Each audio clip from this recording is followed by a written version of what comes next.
Ladies and gentlemen. नमस्कार साथियों, मैं हूं अन्ना मिश्रा। आप लोगों का इस वीडियो क्लास में एक बार फिर से स्वागत करता हूं। साथियों, हम लोग जो बात कर रहे हैं वो है आपका प्राचीन भारत का इतिहास। और प्राचीन भारत के इतिहास में मैं आपको बता दूं, लगभग मैंने 12 से 13 जो है वीडियो बना दिए हैं। ये शायद 13वां वीडियो है, यानी कि चैप्टर नंबर जो है आपका 13 है।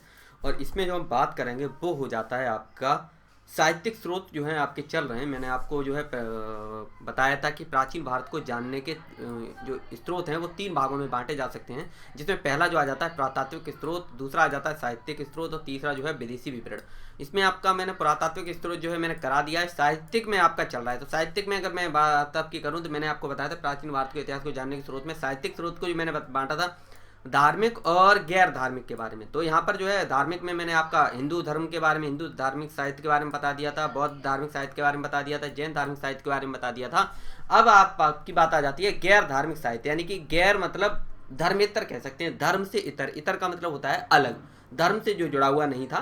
तो विदेशी विवरण के बारे में हम लोग बाद में बात करेंगे। यहाँ पर जो हम बात करने वाले हैं गैर धार्मिक, या हम इसको कह सकते हैं धर्मेतर साहित्य। धर्मेतर साहित्य जो है आपका इंपॉर्टेंट है थोड़ा सा। इसमें कई छोटे छोटे टॉपिक आ जाते हैं, उसके बारे में हम यहाँ पर बात करेंगे। तो शुरू करने से पहले हल्की सी मैं आपको जानकारी दे दूँ कि आपको चैनल पे लगभग 1600 से 1700 वीडियो मिल जाएंगे। उसकी संख्या जो है बढ़ती जा रही है, और जिसमें मैंने history, geography, polity, economics, physics, chemistry, bio, मतलब हर एक सब्जेक्ट जो है कंप्लीट करा दिया है आपका। छोटे मोटे टॉपिक जो है रह गए हैं, जिनको मैं जल्दी धीरे धीरे कंप्लीट कराता जाऊंगा। और मुझे उम्मीद है कि आपको जो है आनंद और लाभ जो है दोनों मिल रहे होंगे। तो आप सपोर्ट करते रहिए, और मुझे उम्मीद है कि आपका बेड़ा पार हो जाएगा मेरी थोड़ी सी मेहनत से, क्योंकि मुझे लगता है कि मेरा थोड़ा सा मकसद जो है आप लोगों की सेवा करना ही है। इसके अलावा मैं कुछ नहीं करता हूँ, अपना जीवन जो है इसी तरह से बीत रहा है। तो चलिए फिर शुरू करते हैं, आपका ये टॉपिक देखते हैं। और यहाँ पर हम बात करने वाले हैं धर्मेतर साहित्य। ठीक, तो आइए देख लेते हैं धर्मेतर साहित्य की अगर बात की जाए तो धर्मेतर साहित्य की बात की जाए तो इसके तहत ऐसे ऐतिहासिक ग्रंथ, नाटक, राजनीतिक तथा व्याकरण जीवनियों से संबंधित ग्रंथ आते हैं, जो कि किसी धर्म से जुड़े हुए नहीं थे, बस कि उसमें क्या है ऐतिहासिक ग्रंथ हो जाते हैं, नाटक हो जाते हैं, राजनीतिक तथा व्याकरण से जुड़े हुए ग्रंथ हो जाते हैं, जीवनियों से संबंधित ग्रंथ हो जाते हैं। ये कुछ ऐसे आपके टॉपिक हो जाते हैं जो कि आपके धर्मेतर साहित्य में आते हैं। तो यहाँ पर कुछ प्रमुख साहित्य हैं जिसके बारे में अगर बात करें तो सबसे पहले जो आती है अष्टध्यायी। महर्षि पाणिनि द्वारा रचित अष्टध्यायी एक नामक क्या था, एक ग्रंथ है जो कि आपका संस्कृत में था। तो पाणिनि ने एक व्याकरण ग्रंथ लिखा था जिसका नाम क्या था, अष्टध्यायी था। इस अष्टध्यायी की अगर बात करें तो इसमें 5वीं शताब्दी ईसा पूर्व के समाज के बारे में जानकारी मिलती है। फिर से बता दूं, पाणिनि द्वारा, महर्षि पाणिनि द्वारा अष्टध्यायी जो व्याकरण नामक व्याकरण की एक ग्रंथ लिखा था, इसमें क्या मिलता है 5वीं शताब्दी ईसा पूर्व के समाज के बारे में हमें जानकारी मिलती है। दूसरी आ जाती है कौटिल्य। कौटिल्य हमारे जो थे आपके चाणक्य के नाम से भी इन्हें जाना जाता है, चाणक्य के नाम से भी जाना जाता है। तो चाणक्य जो थे इन्होंने एक पुस्तक लिखी थी। तो कौटिल्य ने एक राजनीतिक ग्रंथ की रचना की थी जिसका नाम था अर्थशास्त्र। अर्थशास्त्र आपका इकोनॉमी से जुड़ा हुआ नहीं था। आपका इसके बारे में कई बार पूछा जाता है कि जो अर्थशास्त्र है, कौटिल्य का जो अर्थशास्त्र है वो किससे जुड़ा हुआ है। तो एक राजनीतिक ग्रंथ है जिसके बारे में राजनीतिक जो है राजनीतिक पुस्तक मान सकते हैं। इसमें बहुत सारी अच्छी अच्छी बातें लिखी हुई हैं। चाणक्य जो है हमारे बहुत बड़े राजनीतिज्ञ बोले जा सकते हैं। इनके जो शब्द हैं, इनके जो प्रवचन हैं बड़े अच्छे लगते हैं, प्यारे लगते हैं। ठीक है, तो जो कौटिल्य ने अपने राजनीतिक ग्रंथ की रचना की थी जिसका नाम मैंने क्या बताया, जिसका नाम था आपका अर्थशास्त्र। और अर्थशास्त्र की बात करें तो अर्थशास्त्र में मौर्य काल के शासन के बारे में जानकारी मिलती है। फिर से बता दूं, कौटिल्य के द्वारा लिखित अर्थशास्त्र में, जो कि एक राजनीतिक ग्रंथ था, इसका राजनीति से ही लेना देना था, अर्थशास्त्र से या इकोनॉमी से किसी भी तरह का कोई लेना देना नहीं था। तो इसमें क्या है कि मौर्य काल के शासन में, मौर्य काल के जो शासन की जो जानकारी है इसमें जानकारी मिलती है। तीसरा देखते हैं विशाख दत्त का। विशाख दत्त का जो था मुद्रा राक्षस, विशाख दत्त ने मुद्रा राक्षस में भी मौर्य काल की कुछ घटनाओं के बारे में जानकारी दी है। यानी कि आपका कौटिल्य की अर्थशास्त्र और विशाख दत्त के मुद्रा राक्षस से मौर्य काल की कुछ घटनाओं के बारे में जानकारी मिलती है। सोमदेव ने एक पुस्तक लिखी थी जिसका कह सकते हैं कथा सरस सागर। कथा सरस सागर जो थी सोमदेव के द्वारा, कथा सरस सागर में मौर्य काल की कुछ घटनाओं के बारे में जानकारी मिलती है। क्षेमेंद्र की बृहत कथा मंजरी में भी मौर्य काल की कुछ घटनाओं के बारे में जानकारी मिलती है। ठीक है, तो आपके बारे में यहाँ पे एक बार फिर से बता दूं कि आपकी चाणक्य की अर्थशास्त्र, विशाख दत्त की मुद्रा रक्षा, सोमदेव की कथा सरिस सागर और क्षेमेंद्र की बृहत कथा मंजरी में मौर्य काल के बारे में जानकारी मिलती है। पाणिनि की अष्टाध्यायी में आपको क्या मिलती है? 5वीं शताब्दी ईसा पूर्व के कुछ समाज के बारे में जानकारी हमें देखने को मिल जाती है।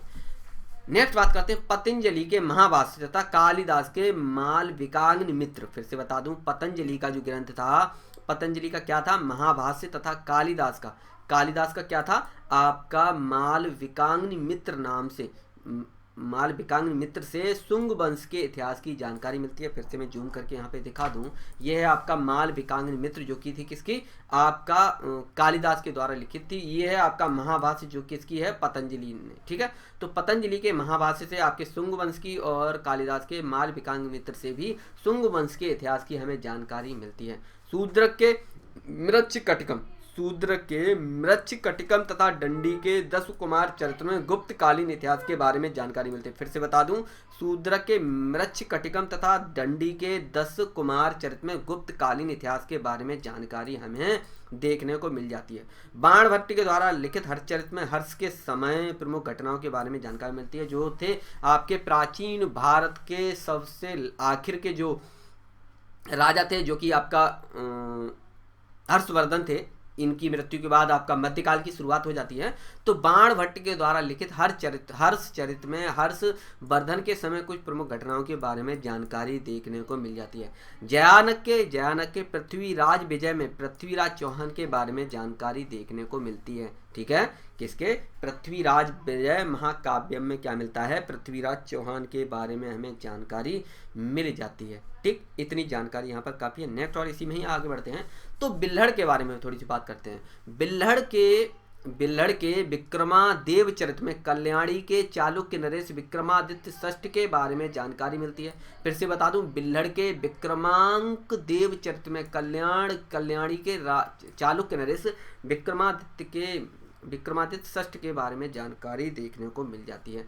कल्हड़ के बारे में बात करें, बिल्हड़ के बारे में बात हो गई, अब कल्हड़ के बारे में बात करें तो कल्हड़ द्वारा लिखी राजतरंगिणी नामक भारत के इतिहास का पहला प्रमाणिक ऐतिहासिक ग्रंथ माना जाता है। फिर से बता दूं, राजतरंगिणी में क्या मिलता है? भारत के इतिहास का पहला प्रमाणिक ऐतिहासिक ग्रंथ ये माना जाता है। इस ग्रंथ की रचना की अगर बात की जाए, कौन सी? कल्हड़ की, तो इस ग्रंथ की रचना 12 सदी में लिखी गई थी। इसमें 8 तरंगों में बांटा गया था। ठीक है, यहाँ पे आपको जो है वंश दिख जाएंगे, चालुक्य, राष्ट्रकूट, पश्चिमी, पूर्वी चालुक्य, पल्लव, चोल, पांड्य। ठीक, इस तरह से यह राजतरंगिणी कश्मीर नरेश के बारे में इसमें ही जानकारी मिलती है। कल्हड़ राजतरंगी किसके द्वारा लिखी थी? आपके कल्हड़ के द्वारा। ठीक है, तो इतनी जानकारी काफ़ी है। चलिए तो आगे बढ़ते हैं इसी में ही, और हम बताते हैं आगे, थोड़ा सा इसमें देखते हैं। तो दक्षिण भारत के इतिहास के बारे में अगर बात करें, तो दक्षिण भारत के इतिहास के बारे में जो जानकारी मिलती है, संगम साहित्य से प्रमाणिक जानकारी हमें देखने को मिल जाती है। ठीक है, धर्मेतर साहित्य में ही बात कर रहे हैं, संगम साहित्य के बारे में थोड़ी सी बात करते हैं। तो संगम साहित्य से प्रमाणिक जानकारी मिलती है, कौन से? दक्षिण वाले, चोल, चेर, पांड्य, ये सब इन जो दक्षिण भारत के जो राजा हुआ करते थे उनके बारे में किससे मिलती है? संगम साहित्य से मिलती है। संगम साहित्य तमिल तथा संस्कृत भाषा में था। फिर से बता दूं, संगम साहित्य जो था तमिल तथा संस्कृत भाषा में था। इस संगम साहित्य में चोल, चेर तथा पांड्य शासकों के आर्थिक, सामाजिक तथा संस्कृति के बारे में हमें जानकारी मिलती है। फिर से बता दूं, इस संगम साहित्य से चोल, चेर और पांड्य, यहाँ पर आपको देखने को मिल जाएगा, चोल, चेर और पांड्य शासकों के आर्थिक, सामाजिक तथा संस्कृति के बारे में जानकारी मिलती है। दक्षिण भारत के राजाओं द्वारा संरचित कुछ प्रमुख विद्या केंद्र इकट्ठे होकर कवियों और भाटों ने 300-400 वर्ष तक इस साहित्य की रचना की थी। फिर से बता दूं, दक्षिण भारत के राजाओं के द्वारा संरचित कुछ प्रमुख विद्या केंद्रों में इकट्ठे होकर कवियों और भाटों ने 300-400 वर्षों तक इस साहित्य की रचना की थी। जो संगम साहित्य था, वहाँ दक्षिण भारत के जो राजा हुआ करते थे, उन्होंने क्या किया था?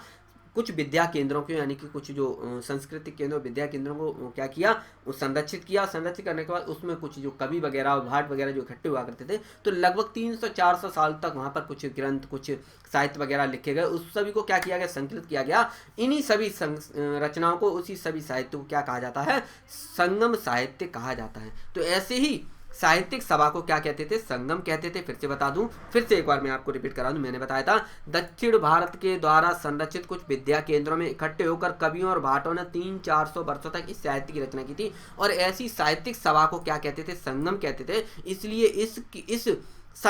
इसलिए इस साहित्य को संगम साहित्य भी कहा जाता है। फिर से एक बार बोलूंगा कि जो आपका दक्षिण वाला क्षेत्र था, ये वाला मैं जूम करके आपको, कहाँ मर गया भाई, कहाँ से, हाँ वैसे इसमें भी बात कर सकते हैं, ये है दक्षिण वाला क्षेत्र, या फिर यहाँ पर आप इसमें देख सकते हैं, मैं जूम करके दिखा दूँ। ये जो है दक्षिण वाला क्षेत्र, दक्षिण वाले क्षेत्र में क्या थे? जो मंदिर थे, जो भाट थे, जो मतलब क्या बोलते हैं, सांस्कृतिक जो केंद्र थे, या फिर मान लीजिए कोई मंदिर था, या फिर मान लीजिए कोई विशेष स्थान था जहाँ पर क्या है, बहुत सारे विद्वान या फिर बहुत सारे जो है लेखक वगैरह इकट्ठे होते थे। वो सभी लोग इकट्ठे करते थे, उनको क्या करते थे, ये दक्षिण वाले जो राज्य के जो क्षेत्र के जो लोग थे, राजा वगैरह थे, ये क्या करते थे, इन्हें संरक्षण देते थे। तो जो इकट्ठे होकर सभा लगती थी उसको क्या कहते थे? संगम कहते थे। मान लीजिए 10 से 50 लोग इकट्ठे हो गए और बहुत सारे जो है मतलब कवि वगैरह इकट्ठे हुए, तो उस जो मतलब सभा लगती थी उसको क्या कहते थे? संगम कहते थे।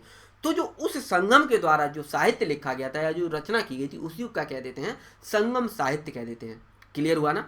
तो चलिए, तो संगम साहित्य के कुछ प्रमुख ग्रंथों की अगर बात करें तो तोलकाप्पियम, शिल्पाधिकारम, ठीक है, कारम, और मणिमेखलय। फिर से बता दूं, तोलकाप्पियम, शिल्पाधिकारम, मणिमेखलय। तो संगम ग्रंथों में कई सारे नगरों के बारे में जानकारी मिलती है, जिसमें सबसे प्रमुख कावेरी पत्तनम के बारे में हमें जानकारी मिलती है। ईसा की शुरुआती सदियों में प्रायद्वीपीय तमिलनाडु के लोगों के सामाजिक, आर्थिक और राजनीतिक जीवन के बारे में हमें संगम साहित्य का ही क्या लेना पड़ता है? सहारा लेना पड़ता है। तो कौन कौन से आपको 3 सबसे प्रमुख देखने को मिलेंगे? तोलकाप्पियम, शिल्पाटिकारम या राम बोल सकते हैं, मणिमेखलय, ठीक, या मैखलय, जो भी आप लिखना चाहें। ये 3 प्रमुख जो हैं संगम साहित्य के ये प्रमुख ग्रंथ माने जाते हैं। ठीक है, तो इस धर्मेतर साहित्य में हम इतना ही रखते हैं, और इसमें हम कुछ पुस्तक के बारे में जो बात करेंगे वो एक छोटा सा अलग वीडियो बना दूंगा। इस वीडियो में इतना ही रखते हैं। और बता दूं, इससे बाद यानी कि प्राचीन काल की पुस्तकें और उनके लेखकों के बाद जो मैं आपको हल्का सा एक जो टॉपिक बताऊँगा वो हो जाता है आपका विदेशी विवरण। विदेशी विवरण की बात करें तो आपका विदेशी विवरण में जो आ जाते हैं 3 लोग आ जाते हैं, उनके बारे में हम यहाँ पर बात करेंगे।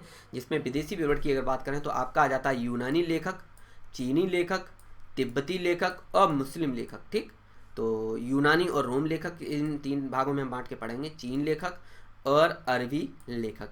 ठीक है, अरब के लेखक। तो इस वीडियो में हम लोग इतना ही रखते हैं। अगली वीडियो का इंतजार करिए, जल्दी मैं आपको दे दूंगा। तो अगली वीडियो मिलते हैं, तब तक के लिए नमस्कार, जय हिंद और वंदे मातरम।